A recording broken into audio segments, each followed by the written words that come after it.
Infrared photography looks utterly ethereal. In black and white, you can clearly see how the sky scatters infrared light, making it appear dark, and healthy foliage reflects it, making it appear bright.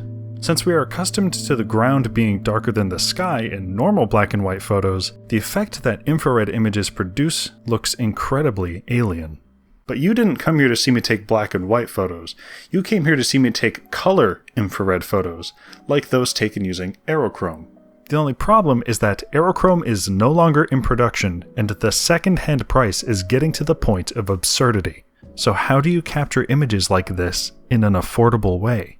The answer is trichrome photography. I already made a video about how to do this technique using cheap colored gels and run-of-the-mill black and white film. Basically, you capture 3 black and white photos with 3 color filters, red, green, and blue, and combine the photos into a full color image.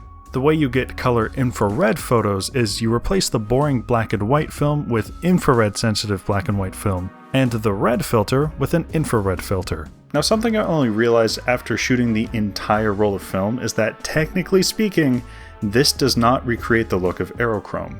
According to YouTuber Joshua Bird, the filter combination should be an infrared filter for the red channel, a red filter for the green channel, and then a green filter for the blue channel. I'll explain the visual differences between these two filter combinations more once I start showing you the final images that I captured. Now that you have a grasp on the theory, let's get shooting.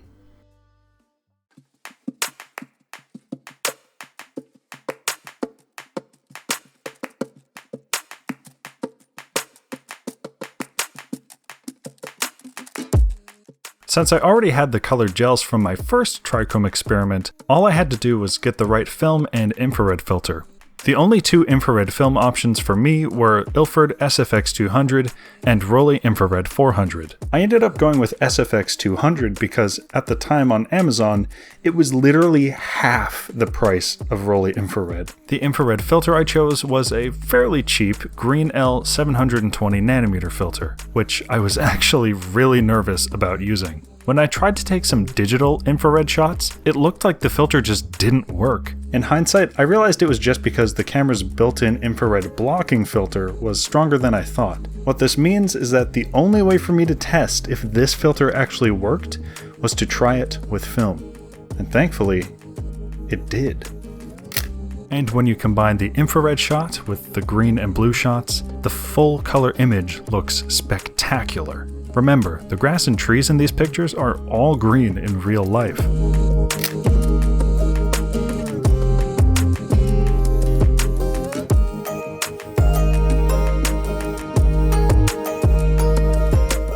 Something I love about this photo is the little tufts of grass peeking out from the gravel.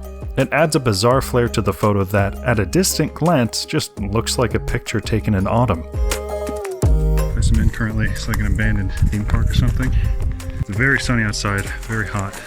Don't have any sunscreen, don't have a hat. I'm just taking pictures in a very complicated way, and the sun is killing me. But, you know, you're gonna suffer a little bit for your passions.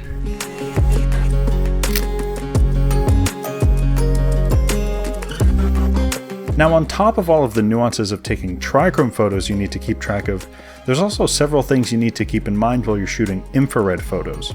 First, the infrared effect is most prominent when shooting in direct sunlight. With this in mind, I only shot photos during midday with no clouds in front of the sun. Because of how dark the infrared filter is, I chose to shoot the film at ISO 5 with an aperture of f8. With these settings, my exposure time for the infrared shots was usually between 1/15th and 1/4 of a second. This is the only picture I took with people in it. I had to ask these two fine chaps to stay as still as possible between pictures. I like how the infrared shot actually makes their eyes and skin look like it was captured by a night vision camera. I thought they would end up looking like an oil spill in the final image because they did move around quite a bit between shots, but the final image actually looks pretty good sharpness-wise. Something else you have to keep in mind is that you need to focus the lens differently for infrared shots, since infrared light is a different wavelength than visible light. Thankfully, most vintage lenses have a small red indicator used to focus for infrared light. On the 50mm lens that I'm using, it's just to the left of the main focus indicator. Changing the focus for infrared light was sadly something I consistently forgot to do, but thankfully shooting at f8 means that the final image wasn't really impacted that much. Okay, so now that you've seen what my color infrared photos look like, let me explain more about the filters and why I screwed up trying to recreate Aerochrome. The first time I heard of Aerochrome, I'd assumed that the only thing the film did was replace the red color layer with infrared. However, Aerochrome actually changes every color layer. The end results are images that, when taken with a strong yellow filter, have reddish pink or purple vegetation and dark blue skies. If you take a colored infrared photo by doing a trichrome and then replacing only the red filter with an infrared filter, like I did, the photos will instead have red vegetation and a brighter turquoise sky. It's certainly a color infrared look, but it's not an Aerochrome look. As I mentioned before, Joshua Bird was able to figure out the proper combination of filters that would faithfully emulate the look of Aerochrome. If that sounds like something you want to do, seriously, go watch his video and read his blog. There is some must-know information in that blog if you want to do it right.